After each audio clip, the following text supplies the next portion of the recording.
नमस्कार। आप सुन रहे हैं आज की सबसे बड़ी खबर। बिहार विधानसभा चुनाव 2025 के नतीजे सामने आ चुके हैं और इस बार जनता ने एक बार फिर एनडीए को पूर्ण बहुमत देकर सत्ता की चाबी सौंप दी है। सुबह से ही गिनती शुरू हुई और दिन के बढ़ते हुए घंटों के साथ तस्वीर एकदम साफ होती चली गई। शुरुआती घंटों में जहां मुकाबला कई सीटों पर बेहद कड़ा था, वहीं दोपहर होते होते रुझान स्थिर होने लगे। अंत में परिणाम यह रहा कि बिहार की जनता ने स्थिरता, अनुभव और विकास के नाम पर एनडीए पर भरोसा जताया है। रात भर चले चुनावी माहौल, बड़े बड़े दिग्गजों के बयानों और कई तरह के आकलनों के बीच आज जब नतीजे आए तो सारा शोर थमता हुआ नजर आया। बिहार के गांव, कस्बे और बड़े शहरों ने एक बार फिर वही संदेश दिया जिसे पिछले एक साल से कई विश्लेषक भांप रहे थे कि जनता सरकार से नाराज नहीं थी, बल्कि काम की निरंतरता चाहती थी। यही कारण है कि लाभार्थी योजनाओं का प्रभाव, सड़क, बिजली, पानी की स्थिति में सुधार और केंद्र तथा राज्य की संयुक्त नीतियों ने लोगों के मन में भरोसे की एक मजबूत नींव तैयार कर दी थी। इस चुनाव में मतदान प्रतिशत भी पहले से अधिक रहा, जो ये दर्शाता है कि जनता उत्साहित थी, जागरूक थी और आने वाले 5 वर्षों के लिए एक निश्चित दिशा चाहती थी। कई युवा पहली बार वोट डालने पहुंचे, कई बुजुर्गों ने लंबी लाइनों में खड़े होकर मतदान किया और महिलाओं की भारी भागीदारी ने चुनाव की पूरी तस्वीर बदल दी। बिहार में महिलाओं का वोट किस ओर जाएगा, ये पिछले कई दिनों से चर्चा का विषय था और नतीजों ने साफ कर दिया कि महिलाएं इस बार फिर एनडीए के साथ खड़ी थीं। गांवों में मिलने वाली सुविधाएं, उज्ज्वला, आवास, राशन और सुरक्षा की भावना, इन सब ने महिलाओं को एक बार फिर एनडीए के पक्ष में वोट करने के लिए प्रेरित किया। इस बार भाजपा ने अपनी कोर रणनीति पर गजब का अनुशासन दिखाया। उनके उम्मीदवार चयन से लेकर बूथ मैनेजमेंट तक हर जगह एक स्पष्ट योजना काम करती दिखाई दी। प्रधानमंत्री नरेंद्र मोदी की रैलियों ने अंतिम समय में माहौल को एनडीए के पक्ष में और अधिक दृढ़ कर दिया। कई सीटों पर जो मुकाबला पहले बराबरी का लग रहा था, वे अंत में एनडीए की ओर झुक गए। भाजपा ने शहरी सीटों पर मजबूत पकड़ बनाई, जबकि जेडीयू ने ग्रामीण इलाकों में अपनी परंपरागत पैठ को फिर सिद्ध किया।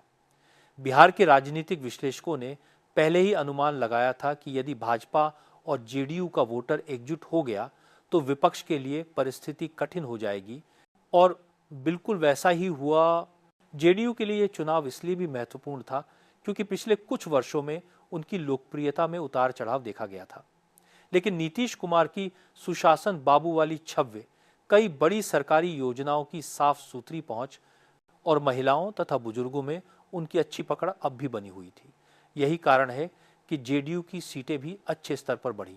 हालांकि कुछ सीटों पर जेडीयू को भाजपा से कड़ा मुकाबला मिला, लेकिन दोनों दलों के वोटों का संयुक्त लाभ एनडीए के पास ही जाता रहा।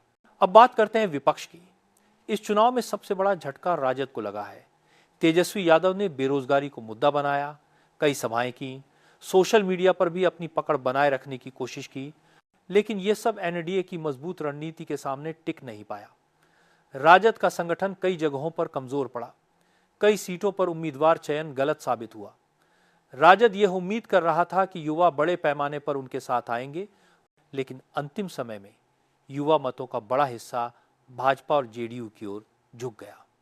बेरोजगारी के मुद्दे को युवाओं ने गंभीरता से लिया जरूर, लेकिन उन्हें लगने लगा कि एनडीए के पास अधिक स्थिरता है और उनकी नीतियों से रोजगार आने की संभावना ज्यादा है। इंडिया गठबंधन भी बिहार में तालमेल नहीं बना सका। कांग्रेस न्यूनतम स्तर पर सिमटती नजर आई। वाम दलों को भी खास सफलता नहीं मिली। जातीय समीकरण, जो बिहार की राजनीति में अत्यंत प्रभावशाली माने जाते हैं, इस बार एनडीए के पक्ष में घूम गए। अति पिछड़ा वर्ग, महादलित, दलित, सवर्ण, सभी वर्गों का एक बड़ा हिस्सा एनडीए के साथ रहा। विपक्ष इस बार उस सामाजिक लामबंदी को बनाने में असफल रहा जो उन्हें जीत के करीब पहुंचा सकती थी। कई बड़ी सीटों पर दिलचस्प मुकाबला देखने को मिला। पटना साहिब, राघोपुर, गया, समस्तीपुर, वैशाली और मुजफ्फरपुर जैसी सीटों ने पूरे दिन रोमांच बनाए रखा। कुछ सीटें ऐसी रहीं जहां जीत का अंतर 1000 से भी कम रहा। राजनीतिक विश्लेषक इन नतीजों को बिहार की नई राजनीतिक दिशा की तरह देख रहे हैं। कई युवा और नए उम्मीदवारों ने शानदार जीत दर्ज की, जिससे यह भी संकेत मिल रहा है कि बिहार की राजनीति धीरे धीरे पीढ़ीगत बदलाव की ओर बढ़ रही है। अब सबसे बड़ा सवाल यह है कि सरकार कैसे बनेगी और मुख्यमंत्री कौन होगा। हालांकि एनडीए को स्पष्ट बहुमत मिला है, लेकिन नेतृत्व को लेकर चर्चाएं अभी चल रही हैं। नीतीश कुमार का नाम सबसे आगे माना जा रहा है, लेकिन भाजपा भी यह सुनिश्चित करना चाहेगी कि सरकार सुचारू चले और गठबंधन में कोई असंतोष न रहे। राजनीतिक गलियारों में चर्चा है कि अगले 24 से 48 घंटों में स्थिति पूरी तरह साफ हो जाएगी और सरकार गठन की प्रक्रिया शुरू हो जाएगी। इस जीत के साथ ही जनता की उम्मीदें भी बहुत बढ़ गई हैं। बिहार की जनता अब तेज विकास, अधिक रोजगार के अवसर, बेहतर स्वास्थ्य सुविधाएं और मजबूत शिक्षा व्यवस्था चाहती है।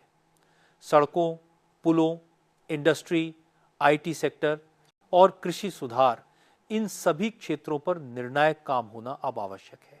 चुनावी रैली में किए गए वादे अब जमीन पर उतरने चाहिए, यही उम्मीद लोगों की है। बिहार के युवा चाहते हैं कि उन्हें अपने राज्य में रोजगार मिले और उन्हें पलायन न करना पड़े। महिलाएं चाहती हैं कि उनकी सुरक्षा और शिक्षा की स्थिति और मजबूत हो। किसान चाहते हैं कि उन्हें बाजार, सिंचाई और आधुनिक कृषि साधनों की सुविधा मिले। एनडीए की ये जीत सिर्फ चुनावी जीत नहीं है, बल्कि ये जनता का भरोसा है और इस भरोसे को निभाना अब सरकार की सबसे बड़ी जिम्मेदारी है। बिहार एक नए अध्याय की ओर बढ़ चुका है, जिसमें स्थिरता के साथ साथ तेज विकास की उम्मीदें भी शामिल हैं। जनता ने अपनी जिम्मेदारी निभा दी है और अब पूरी नजर सरकार के कामकाज पर होगी। अगले 5 वर्ष बिहार के भविष्य को तय करने में अत्यंत महत्वपूर्ण साबित होने वाले हैं। इसी के साथ बिहार चुनाव 2025 की सबसे बड़ी खबर यहीं समाप्त होती है। आगे भी आपको चुनाव बाद के विश्लेषण, जमीन पर बदलती राजनीति और नई सरकार के फैसलों की जानकारी मिलती रहेगी।